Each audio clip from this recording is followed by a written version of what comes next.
Halo teman-teman semua, apa kabar? Semoga selalu sehat dan semangat tentunya.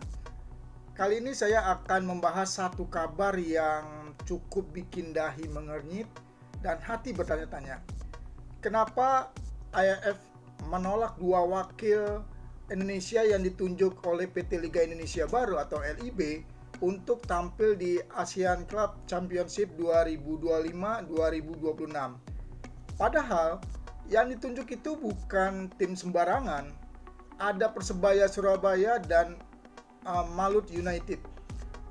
Sebagai pecinta sepak bola nasional, saya pribadi cukup heran dan sedikit kecewa dengan keputusan AFF ini.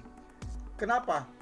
Karena AFF secara terang-terangan menolak keputusan internal PT LIB yang menunjuk Malut United dan Persebaya Surabaya, dan justru meminta agar Indonesia mengirim Persib Bandung dan Dewa United, dua tim teratas tim Liga 1 musim lalu. Alasannya karena dua tim ini dianggap lebih pantas dari segi peringkat. Tapi kita juga harus paham bahwa Persib dan Dewa United sudah punya agenda lain, yaitu tampil di kompetisi Asia yang lebih tinggi tingkatannya.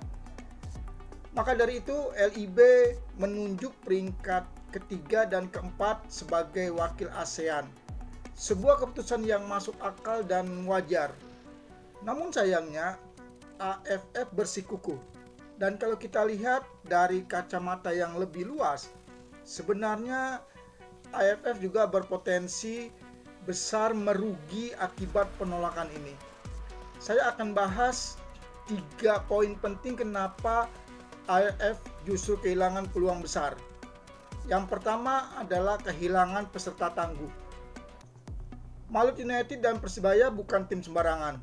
Keduanya punya potensi besar musim depan, terutama setelah mendatangkan pelatih dan pemain berkualitas.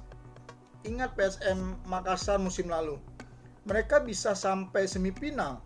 Artinya, klub-klub Indonesia punya daya saing yang tinggi bahkan untuk ukuran ASEAN. Yang kedua, menurunnya daya tarik turnamen. Persebaya itu bukan hanya klub sepak bola, tapi simbol kebanggaan arek-arek Surabaya. Dengan dukungan bonek yang masif dan fanatik, atmosfer turnamen pasti akan lebih hidup.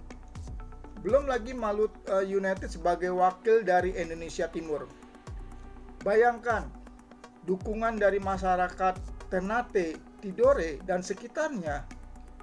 Hilangnya dua klub ini bakal mengurangi semangat penonton dan mengurangi warna dari turnamen.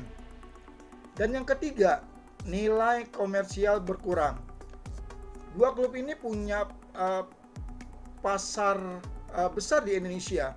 Dan seperti yang kita tahu, Indonesia adalah salah satu negara dengan fanbase sepak bola terbesar di ASEAN. Kalau AFF mengabaikan potensi ini, jangan salahkan siapa-siapa kalau nantinya turnamen ini sepi penonton, baik di stadion maupun di siaran TV atau di streaming.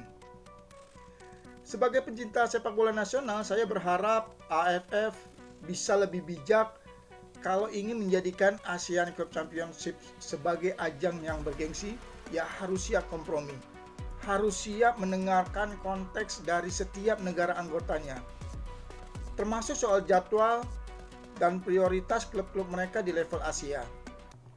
Karena kalau tetap kaku dengan regulasi tanpa mempertimbangkan realita, jangan salahkan jika nanti turnamennya kehilangan makna dan bahkan bisa kehilangan eksistensi. Itu tadi pembahasan saya tentang polemik antara PT LIB dan AFF soal wakil Indonesia di ASEAN Club. Bagaimana menurut teman-teman? Apakah AFF terlalu kaku atau justru PT LIB yang perlu lebih fleksibel? Silakan tulis pendapat teman-teman di kolom komentar, dan seperti biasa jangan lupa untuk like, share, dan subscribe channel Irfan untuk terus mendapatkan pembahasan menarik seputar dunia sepak bola Indonesia. Sampai jumpa di episode berikutnya. Terus dukung tim kebanggaan. Salam sepak bola.